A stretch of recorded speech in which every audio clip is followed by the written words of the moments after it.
say tonight, and I know I'm going to forget something, but, you know, I'm really, really proud of our campaign. Because, you know, I've been involved in politics a long, long time. Ann Richards was the political mother that birthed me, and was saying next door, somebody said, we were in a block walking, and somebody said, well, you've got big shoes to fill. You know, they were talking about Mark Stroma, my friend that I knew from when we were a lot younger, but not nearly as smart as we are today. And I said, yeah, but we came from the same political mother. And in 1990, everyone said, there ain't no way Texas is going to elect a woman governor. It ain't going to happen. But what we proved back then, and what we proved tonight, and what we will prove in 2014, is that ground games win elections. My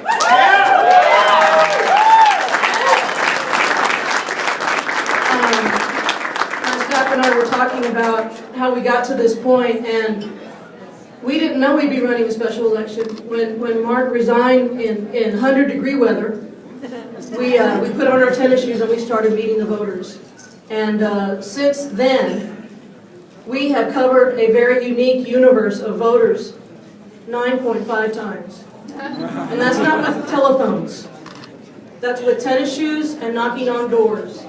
The voters in Texas, I'm here to tell you, are hungry for that attention. They want that respect. They were happy to see us. They want to know that we respect them. They want to know that we stand for equality. They want to know that we stand for women's rights. They want to know that when you push the envelope too far, we're going to call you on it.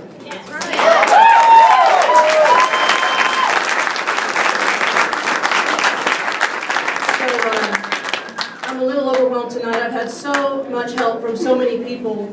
But you guys know I've been very, very proud of this campaign for a number of reasons. One of them is this is the campaign of young people who represent the future of the great state of Texas.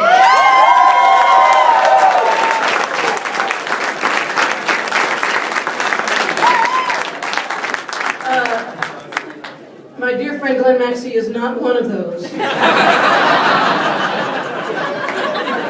But one of the first people that I went to was Glenn Maxey, who was the head of the Travis County Coordinated Campaign in 1990, when we turned out 65% of the vote in Travis County in 1990. We can do that again. And it starts with this kind of a campaign.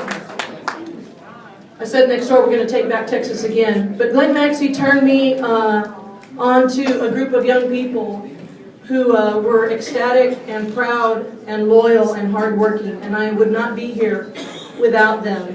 I can't name them all, but I will call out my young David Fagan, who was our volunteer coordinator.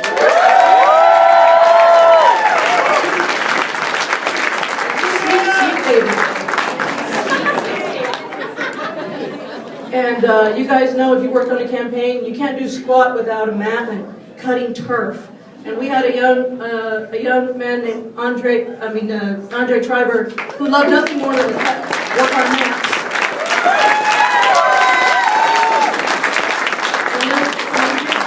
Some kids get excited about a new video game or a new book or a new toy. Andre gets excited about maps. And there's a young man from the Valley who put off his own graduation from the university in order to work full-time and give me his heart and soul. And Justin Bettis, I owe you a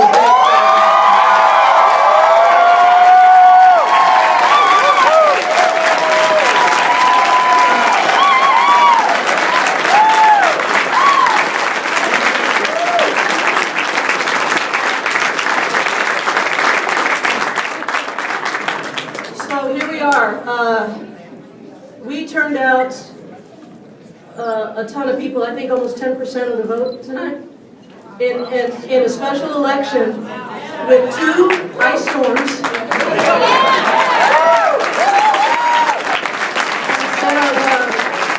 Instead of 5 days of early voting, we've got 3.5 days of early voting because of the MLK holiday. So with that against us, and this morning, if you didn't see the news, as you were huddled in your pajamas, many of us were out putting lovely little love notes on the doors in HD50, and we killed it.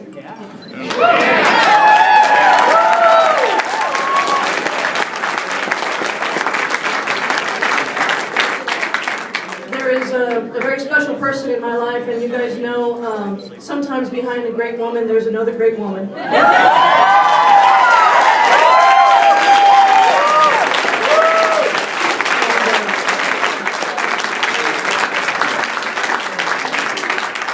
And for those of you who didn't know, and I hope it didn't shock you too much, but I'm ready to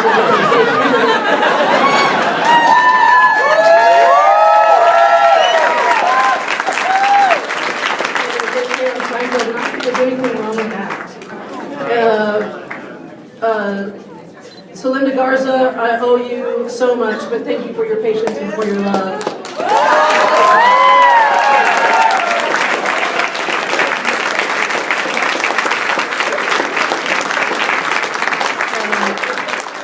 They don't call it an 18-year relationship for nothing.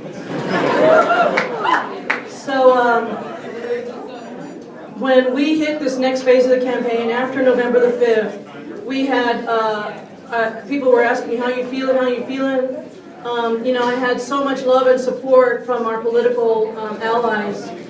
Emily's List, you were awesome. Annie's List was great. Annie's List was awesome. The House Democratic Caucus was awesome. Jan Soyper, you were awesome.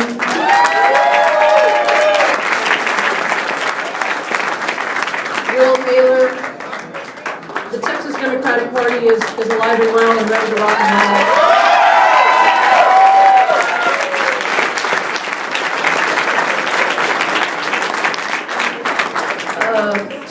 To my Latinas in the audience, you killed it as well. Latina power.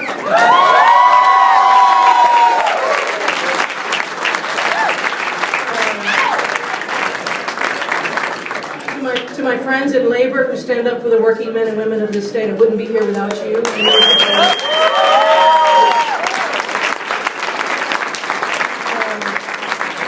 last but not least, my political instincts kicked in after November 5th, and I knew that it would be a different race, but I didn't know quite what to expect from this group called Battleground Texas.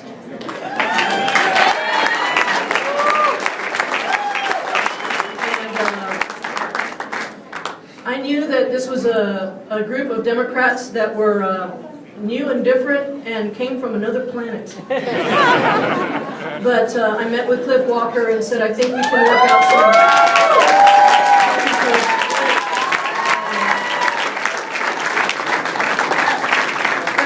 Thanks in large part to a lot of the groups that I just mentioned, but especially to Battleground Texas. Over the last 2 weekends, we handed out over 100 turfs, maps, right? That was just today. No, 100 turfs 2 weekends ago, 100 turfs this past weekend, and today, what, 80? It was like 500 combined. 500 combined turfs in the month of January.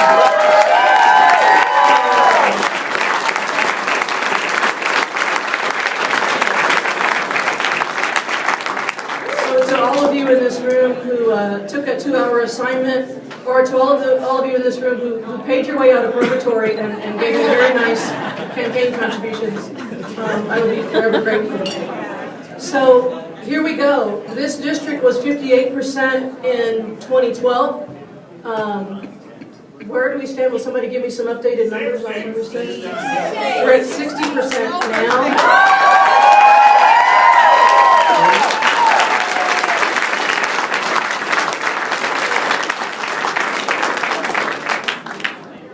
We are all proud Texans in this room, and we are going to take our state back.